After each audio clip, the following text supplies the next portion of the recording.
अस्सलाम वालेकुम नाज़रीन। हामिद बीर ने इमरान खान के खिलाफ जो अमेरिका की तरफ से साइफर आया था उस पर बड़ा जबरदस्त तबसरा किया। उनका कहना था कि किसी भी भगोड़े नवाज शरीफ की ख्वाहिश पर इमरान खान को जेल में नहीं भेजा जा सकता और ना ही सजा दी जा सकती है। आइए पहले उनकी गुफ्तगू सुनते हैं, फिर इस पर बात करते हैं। हामिद बीर साहब, ये अब तो जावेद लतीफ़ साहब जैसे जो लोग हैं PMLN के, ये भी इस हवाले से सवालात उठाने लगे हैं कि एक ना ख़त्म होने वाला सिलसिला है केसेस का। चेयरमैन PTI, कभी हम तोशा खाना की बात सुनते हैं कि बस इसके तहत अब सज़ा होगी, फिर कादियत ट्रस्ट, फिर अब साइफर वाला केस, फिर अब जो निकाह हुआ कि इद्दत के दौरान ये सारे केसेस, लेकिन एक लंबी फहरिस्त है मगर गिरफ्तारी नहीं हुई। जावेद लतीफ़ साहब भी कह रहे हैं कि ऐसा क्या मामला है कि गिरफ्तारी नहीं हो रही, एक केस पे भी गिरफ्तारी हो जाती है। सर क्यों, क्या अभी भी कहीं पे कोई मुश्किलात हैं? खान साहब की गिरफ्तारी क्यों नहीं हो पा रही? देखिए, एक लीगल प्रोसेस है और लीगल प्रोसेस के मुताबिक ही गिरफ्तारी होगी।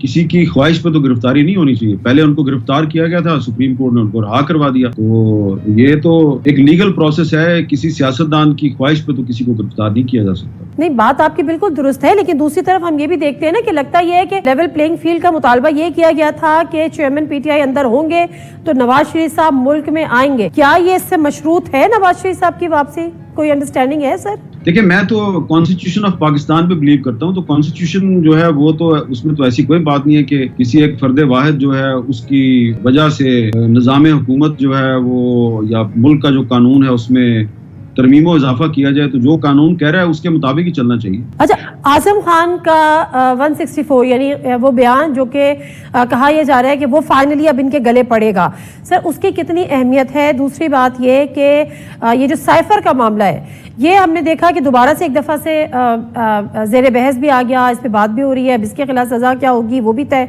होना है। दूसरी तरफ चेयरमैन PTI ने एक दफ़ा फिर खिताब किया और उन्होंने कहा कि जी इसकी मुकम्मल तौर पर तहकीकात होनी चाहिए। सारा मलबा उन्होंने जनरल बाजवा पर जो है वो डाल दिया है। अब क्या इसमें कुछ ऐसा है जिसकी तहकीकात ज़रूरी हैं या अब होनी चाहिए, आप देखते हैं? देखिए, इमरान खान साहब जो है वो ये कहते हैं कि ये जो साइफर है इसमें ये लिखा हुआ था, डोनाल्ड लू ने ये कहा हमारे एम्बेसडर को कि तुम इमरान खान को हटाओ। और वो ये कहते हैं कि ये मैसेज जो था ये दरअसल जनरल बाजवा के लिए था, क्योंकि डोनाल्ड लू को पता था कि ये जो साइफर है इसकी कॉपी GHQ में भी जाएगी। तो अब ये उनका दावा है साबिक वज़ीर-ए-आज़म साहब का, उन्होंने ये एक तशरीह की है साइफर की। हुकूमत कहती है कि साइफर में ऐसी कोई बात नहीं थी। तो लिहाजा इन्वेस्टिगेशन तो बड़ा लंबा काम है। तो बेहतर ये है कि ये जो साइफर है इसको डी क्लासीफाई तो पहले ही डी कोड तो पहले भी किया जा चुका है। तो पहले आपने डी कोड किया, अब इसको आप डी क्लासीफाई कर दें और बता दें कि इसमें दरअसल है क्या, तो बात खत्म हो जाएगी। लोगों को पता चल जाएगा कि जी उसमें ये कहा गया था कि इमरान खान के खिलाफ नो कॉन्फिडेंस लेके आओ या नहीं कहा गया था। तो बड़ा सिंपल मामला है, इसमें इतनी लंबी चौड़ी इन्वेस्टिगेशन की जरूरत ही नहीं। लेकिन जो नेशनल सिक्योरिटी की मीटिंग्स हुई उसमें ये कहा गया कि साजिश नहीं है लेकिन मुदाखलत थी। और एक मीटिंग तब हुई थी जब खान साहब वज़ीर आज़म थे और एक मीटिंग तब हुई जब वज़ीर आज़म शहबाज शरीफ साहब थे। और अब एक और नया मामला कि साइफर है ही नहीं। और उसके बाद हमने याद है अक्टूबर 2022 में राना सनाउल्लाह साहब भी एक जगह कह रहे थे कि वजारत दाखिला खारजा में मौजूद है, वजारत खारजा के तर्जुमान भी कह रहे थे कि यहाँ पर मौजूद है। ये भी आपको लगता है एक नई गुत्थी है जो सुलझानी है? नहीं, मुझे तो पता है, पिछले साल से भी पता है, मैंने इसको रिपोर्ट भी किया था कि जो साइफर इमरान खान साहब को दिया था फॉरेन ऑफिस ने वो गायब हो चुका है, वो गुम हो चुका है। और ये बिल्कुल रिकॉर्ड पे मौजूद है। मैंने अप्रैल में भी बात की थी, फिर सितंबर अक्टूबर तक मैं इसको रिपीट करता रहा और उसके बाद इमरान खान साहब ने मारिया मेमन को इंटरव्यू में तस्दीक कर दी पिछले साल अक्टूबर में कि वो मेरे से गुम हो गया है। तो ये आजम खान ने कोई नई बात नहीं की, इसलिए मैं कह रहा हूँ इसका बड़ा सिंपल सा हल है।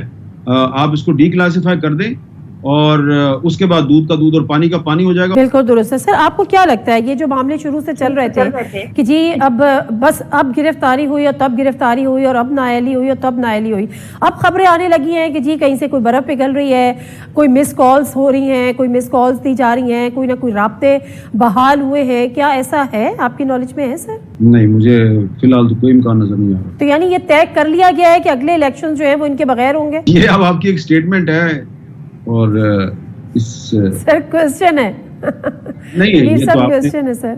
आपने कहा ये तय कर लिया गया है, तो अगर जहाँ कहीं भी तय किया गया, क्या ये तय कर लिया गया है? नहीं, कैसे हो सकता है जब कॉन्स्टिट्यूशन ऑफ पाकिस्तान अभी तक मौजूद है اور فیصلے عدالتوں نے کرنے ہیں تو عدالتیں ہی طے کر سکتی ہیں, کوئی فرد واحد تو طے نہیں کر سکتا. سر میں اس لیے اس کانٹیکس میں مطلب آن سیریس نوٹ میں یہ پوچھ رہی ہوں کہ بڑے سینئر ایسے جرنلسٹ ہیں جن کی ہم باتیں سن رہے ہوتے ہیں اور کبھی وہ یہ کہہ رہے ہوتے ہیں کہ جہاں مقبولیت تو ہے لیکن قبولیت نہیں ہے, پھر یہ بھی کہا جا رہا ہوتا ہے کہ جی طے کر لیا گیا ہے کہ جی بلے کا نشان نہیں ہونا چاہیے یا نہیں ہوگا, اور اگر بلے کا نشان ہوا بیلٹ پیپر پہ تو پھر الیکشنز نہیں ہوں گے اور نہیں چیزیں ہو رہی. تو اس کانٹیکس میں یہ بات میں آپ سے پوچھنا چاہ رہی تھی, تو کیا سر یہ بات مناسب ہے خاص طور پہ ایسے سینئر لوگوں کی جانب سے جن کی پوری زندگی جمہوریت اور آئین کے لیے کوششیں اور لڑائی کرتے گزر گئی پاسداری کی؟ میں جہاں تک میرا اوپینین ہے, میں تو یہ سمجھتا ہوں کہ جو آئین پاکستان کہتا ہے وہ ہونا چاہیے.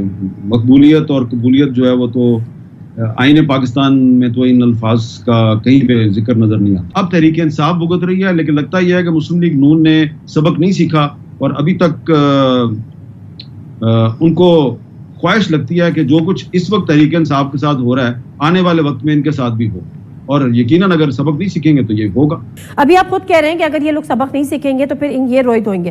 آنے والے وقت میں آپ کیا دیکھ رہے ہیں کہ پی ایم ایل این کی خواہشات کے مطابق لیول پلینگ فیلڈ ہو, انصاف ہو, ہماری حکومت ہو, نواز شریف صاحب چوتھی دفعہ وزیر اعظم بن جائیں, ملک سے واپس آ جائیں, عدالتوں سے ریلیف مل جائے, یہ تمام چیزیں اتنی ہی آسان ہیں اور اتنی ہی ایسی ہی ہونے جا رہی ہیں جیسے وہ خواہش کا اظہار کر رہے ہیں؟ دیکھیں, مجھے کسی اور کا تو نہیں پتا, لیکن یہ میں چاہتا ہوں کہ نواز شریف صاحب فوری طور پہ پاکستان واپس آئیں. جب وہ پاکستان واپس آئیں گے تو میں سب سے پہلا کام یہ کروں گا کہ جو کل رات کو قومی اسمبلی میں پیمرا ترمیمی بل پیش کیا گیا, تو یہ میں بل لے کے نواز شریف صاحب کے پاس جاؤں گا اور ان سے پوچھوں گا کہ آپ تو بڑے آزادی صحافت کے نمبردار تھے, تو یہ آپ کے جو بھائی صاحب ہیں اور آپ کی جو پارٹی کی انفارمیشن منسٹر صاحب ہیں, یہ جاتے جاتے یہ ہم پہ سینسرشپ کیوں لگا کے جا رہے ہیں. تو میں چاہتا ہوں وہ فوراً واپس آئیں اور میں ان سے پوچھوں گا. اور ظاہری بات ہے اگر یہ اس طرح کے کام کریں گے تو اب یہ ہم پہ لگا رہے ہیں, تو یہ جو آج کل ان کی بڑی تعریفیں کرتے ہیں ہمارے ساتھی, آپ فکر نہ کریں, تھوڑے دنوں میں